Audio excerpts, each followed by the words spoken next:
So after 4 years of being primarily virtual, we are taking the big step to get back in person for the Red Dot fundraiser, and the first nine events were all in person, and there is so much energy. So anybody who is in Southern California, we have people flying in from different states to participate, both as artists and as participants in the event, are coming in to experience it. And like I said before, it's the energy that exists in that room and the ability to find works of art, to meet the artists who have created this is a unique event. There's nothing like it in the world, as far as I know, where you get to uh, brush arms. We've got Stephen Reese and Trevor Carlton, who are Stephen Reese has been a Simpsons director and storyboard artist for 30 years, and he's going to be there doing demonstrations of drawing. He'll be there to meet and greet and say hello to people. And Trevor Carlton will be doing a live painting at the event. He performs all over the world, and so there, although we will be streaming the event virtually, there's nothing like experiencing all of this in person. Uh, to one, to get to see that artwork that you're bidding on, to meet the artists that you have come to know and love in person, and to experience all the rest of us who will be there. So I hope everybody will join me. Hi, I'm Craig Kausen. I'm the chairman of the Chuck Jones Center for Creativity. If you want to learn more about the Red Dot auction that's happening on May 6th, look at the information here. I think you'll enjoy it. So the Red Dot auction was really an inspiration of a gentleman who used to work with us. He fortunately retired for his own enjoyment of life, but it was wonderful that he came up with this concept that we could ask some of our closest friends who are artists to donate a work of art. And back then we were very strict on it had to be on a 12-inch by 12-inch canvas.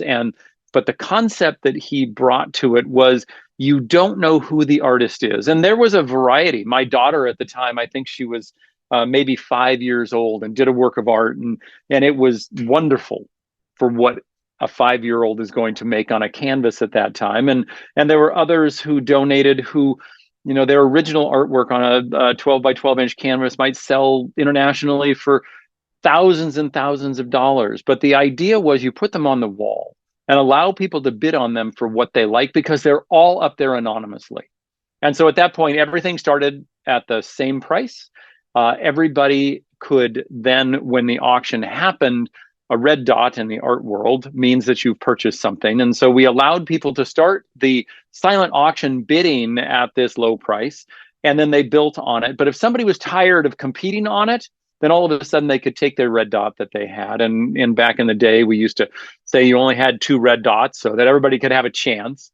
And you could go up and put it on, and it had a buy it now price on it. And so to that, we still have that opportunity to have artists. And now we've grown, we've had as many as 150 or 200 works of art donated. I think this year for Red Dot 13, we've got somewhere around 100 works of art that are being donated. Again, from students to world acclaimed, famous artists who are donating their works. Some of them are signed this year, but most of them, because we've got a special subset called the Black Wing section, where they use a Black Wing pencil, which was Chuck's favorite pencil. But they all get to be bid on. And this year we've expanded so much that we now have bidders from all over the country, world, actually. We've got multiple countries involved who bid on these things from afar, and on a digital application, Network for Good. And people get to, again, bid on these things. The night of the auction, the red dot values of those get turned on. And so that if somebody decides that they just want to own that, and they don't want to be bidding back and forth, they can red dot it digitally this time. So that the inspiration was to ask our friends who are artists that we want to celebrate to be involved in this fundraiser. People then take home something that is of value, whether there's an intrinsic monetary value to it or just something that will give them joy for the rest of their life, to raise money so that we can perpetuate these programs that affect so many people in so many communities, both around Southern California and beyond, because now we've got programs all over the country. So the idea of who's there, and I did say that there are some of the artists that are going to sign their works, and the reason we did that this year is because we've got a small section of the auction that a handful or so of artists who love the Blackwing pencil. The Blackwing pencil has been reestablished over the last decade, and because the original manufacturer went out of business years ago. And so pencils.com came up and reclaimed the trademark and has been publishing them. People are saying they're very similar to what Chuck used to use. And so they have given a number of artists pencils, some of these Blackwing pencils, to use for these drawings. And so they have created graphite drawings, and they can do whatever they like. They could do a fine art sketch. They could use characters. I will tell you that one of our most famous artists right now, Ben Olson, out of Florida, has done an incredible Blackwing drawing, and I haven't announced it to anybody, but I'm announcing it to you that multi-Academy Award winner Byron Howard of Disney has done a drawing of Mark Anthony and Kitty for the event. It's his first contribution to it, and it was done with a Blackwing that we sent him. And so Tim Rogerson is donating, Fabio Napoleoni is donating. So there are a wide Jeff DeGrandis, who Chuck mentored back at CalArts back in the 80s, is donating a painting. So there's dozens of world-renowned artists that are donating works of art. And so some of them, these Blackwing, will be signed and they'll be identified as who they are. I think one of my biggest joys about this type of fundraiser is, one, it does bring together an artist community who believes in what we do in our programs. And so they are so generous to provide us their original works and to allow us to share them with the world to raise money for this. They put time and effort and creativity into creating these, and then we get to offer them to people who love it. I know some people who've been coming from the very beginning who continue to add things to their red dot collections over the years. And so for me, the artists are there as well. So usually we've got 75 to 100 artists in the room who have created these works of art, and they get to interact, and people get to meet them and know them and see how, one, generous they are, and two, what wonderful people they are. And I think that's part of what the love of art has to do with. And these are artists that could be doing things in their home for their own enjoyment, and some of them, as I said, are world-renowned artists who believe in these programs. So I think each of them understands that the magic of creating artwork and finding creativity is so critical, not just for future artists, but for future humans, that they love to be there and see people's enjoyment as they look at them and bid on them and then eventually take them home. It's probably the most joyful, fun fundraiser that I've ever been to.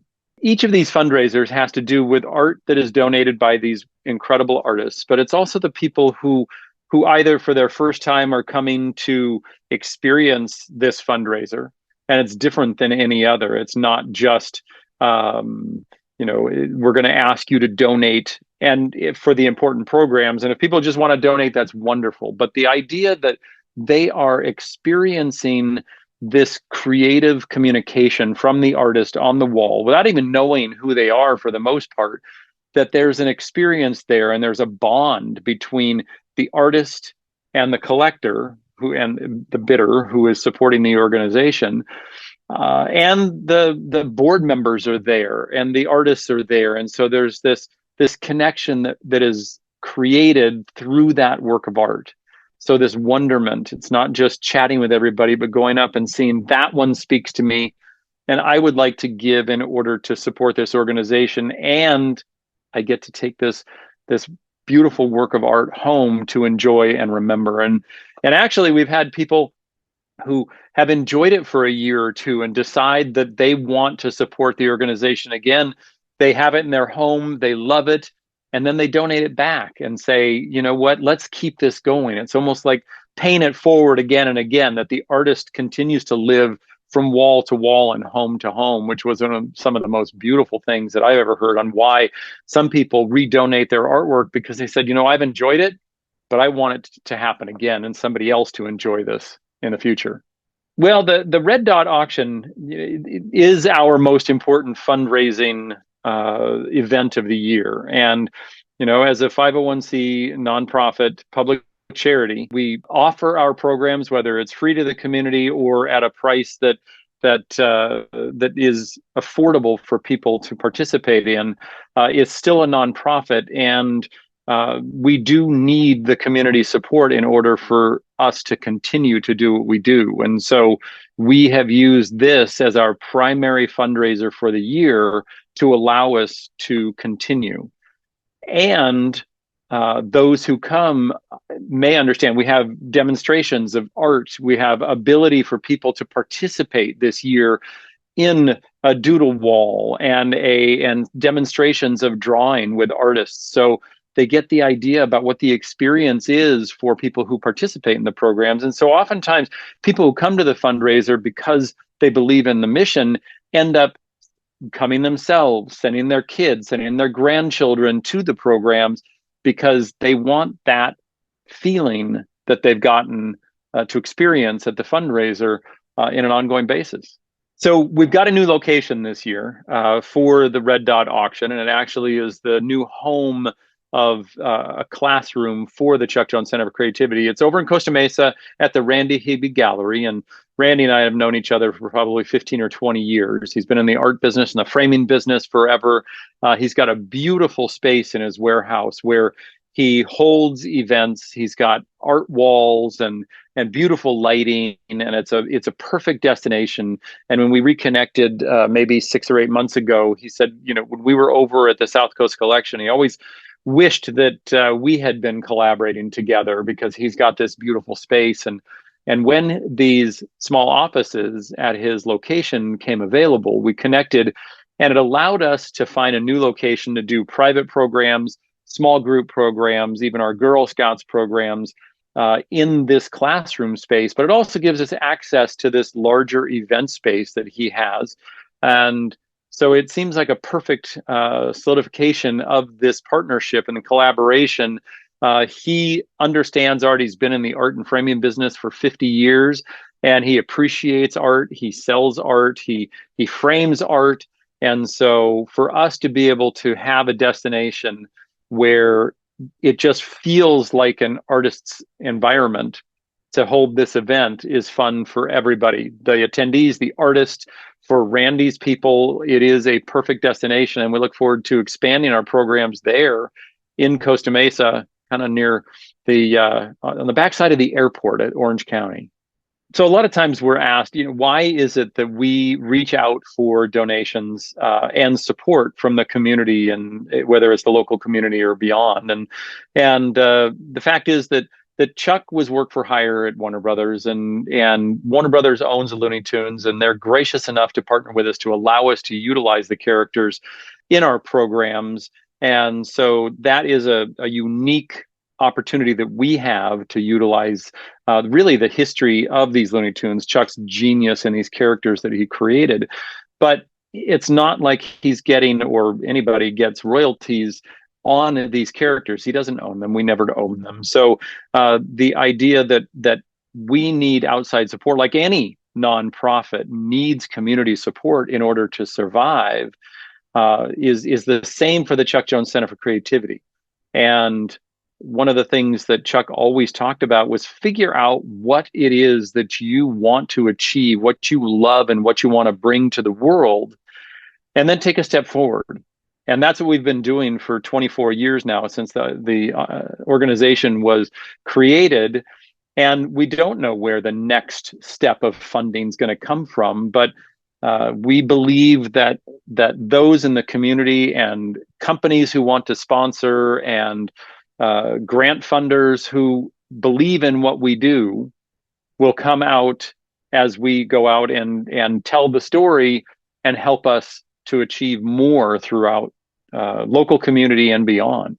We've put a lot of time into figuring out how to make both the in-person and the virtual presentations for the Red Dot auction uh, work this year. And so Ben Olson is actually coming in from Florida to be the virtual host. So if you know of Ben, you'll know that it's going to be an entertaining affair for him walking around with a camera all night, talking to people, sharing with the community, the virtual community. So if you can't be here locally, if you can't be in person, make sure you sign up. It's a free ticket for the virtual, but allows you to get into the live feed in order to experience what we're sharing.